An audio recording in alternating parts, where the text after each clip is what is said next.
అంటే ఈ ప్రాజెక్ట్ అందరూ ఏమనుకుంటారంటే ఇట్లా మాట్లాడుతున్నారు, సార్ మీరు అన్నీ బాగానే ఉంది కానీ బ్రహ్మాండంగా వరి పండించినాం మనము, సో బ్రహ్మాండంగా వరి పండింది మరి అంత ఎక్కడి నుంచి పండింది అని కొంతమంది అడుగుతుంటారు.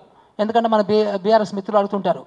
అదే దాని విషయం ఏంటంటే ఒకటే పాయింట్ ఏంటంటే అందులో ఇంతకుముందు 15 లక్షల బోర్లు ఉండేవి, ఈరోజు 30 లక్షల బోర్లు అయినాయి. ఈ 15 లక్షల బోర్లు ఎవరు కట్టించిండ్రు? పాపం వాళ్ళంతటా వాళ్ళే కట్టుకున్నారు, వాళ్ళే వేసుకున్నారు, వాళ్ళే మోటార్లు కొనుక్కున్నారు, వాళ్ళే కరెంటు తెచ్చుకున్నారు. ఎవరు? రైతులు. సో దాని వలన మనకి ఈరోజు పంట అనేది పెరిగింది అనేది ఒకటి. రెండో అంశం ఏంటంటే మనకి ఇప్పటివరకు కరువు రాలే గత 9.5 సంవత్సరాల్లో.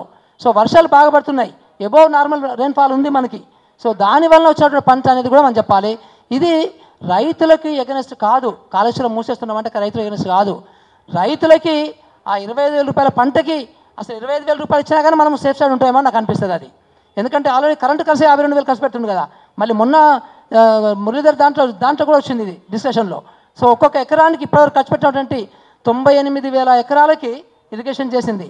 38 లక్షల ఎకరాలని డిపిఆర్ ప్రకారము నీళ్ళు ఇస్తారని చెప్పిన వాళ్ళు 98,000 ఎకరాలకే నీళ్ళు ఇచ్చారు ఇప్పటివరకు.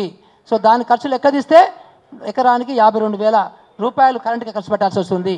అంటే ఇదంతా ఏంటి? ఇదంతా కూడా సో మనం ఇదంతా కాళేశ్వరం అనేది 52,000 రూపాయలు ఒక ఎకరానికి, దానికి ఇంక్లూడింగ్ మరమ్మతులు, ఇంక్లూడింగ్ మెయింటెనెన్స్ కాస్టు, ఇంక్లూడింగ్ జీతాలు, అది మీరు చెప్పేది capital cost.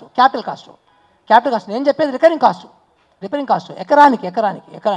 Capital cost is okay, capital cost okay, అది వేరే. అది నీకు నాకు అర్థమైతే కానీ జనాలకు అర్థం కాదు, ఇదైతే జనాలకు అర్థమైంది. సో అవును, ఎగ్జాక్ట్లీ అవును. ఇంకా మనకు తెలియాల్సిన ఇంకా టెక్నికల్గా మాట్లాడుకోండి, మీ అందరికీ అర్థం కాని భాషలో మాట్లాడుకోవాలంటే ఇంకా చాలా విషయాలు ఉన్నాయి. సో యాక్చువల్గా ఇక అవన్నీ ఇంటర్నల్గా మనం మా ఇంజనీర్ అందరం పోయి రేపు వచ్చినటువంటి కమిటీకి చెప్పుకోవాలి మీ అంతా కూడా. సో ఎట్లా డిస్కషన్ అయింది ఏంది అనేది. జానంపేట దాని డౌన్ స్ట్రీమ్లో జానంపేటలో తక్కువ నీళ్ళు చూస్తున్నారు, ఈ అప్ స్ట్రీమ్లో ఉన్న మేడిగడ్డలో ఎక్కువ నీళ్ళు చూస్తున్నారు. అట్లాగే దాని యొక్క అంటే ఇలాంటి కొన్ని శాంపుల్ మీకు వదులుతున్నాను, టెక్నికల్ ఇష్యూస్ ఎట్లుంటాయంటే.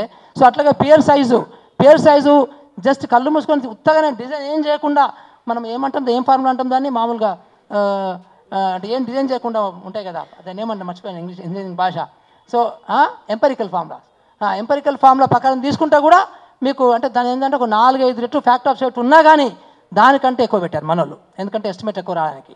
సో ఈ రకరకాల టెక్నికల్ ఇష్యూస్ అందులో ఉన్నవి. సో ఫైనల్గా గవర్నమెంట్ని జాగో తెలంగాణ వైపు నుంచి రిక్వెస్ట్ చేసేది ఏంటంటే, సో దయచేసి ఇది పొలిటికల్ అంశం కాదు, ఇది రాష్ట్రానికి సంబంధించిన ఆర్థిక వ్యవస్థకు సంబంధించిన అంశము. సో ఇది 1,00,000 కోట్ల రూపాయలు ఖర్చు పెట్టినాము, ఇంకా 52,000 కోట్లు ఖర్చు పెట్టాలి. సో ఇది పనికొస్తే తీసుకుందాము, పనికి రాకపోతే పాడేద్దాము. సో దాన్ని ఇంకా ఎట్లయినా మనం ఫర్దర్ డబ్బు వేస్ట్ కావద్దు. ఇది ప్రజలందరికీ తెలిసేటట్టుగా మీరు బయట ఇంజనీర్లని, బయట ఆర్థిక శాస్త్రవేత్తలని, బయటకి సోషలిస్ట్ని పెట్టి ఎంక్వైరీ చేస్తే బాగుంటుంది అనేది నా యొక్క సజెషను.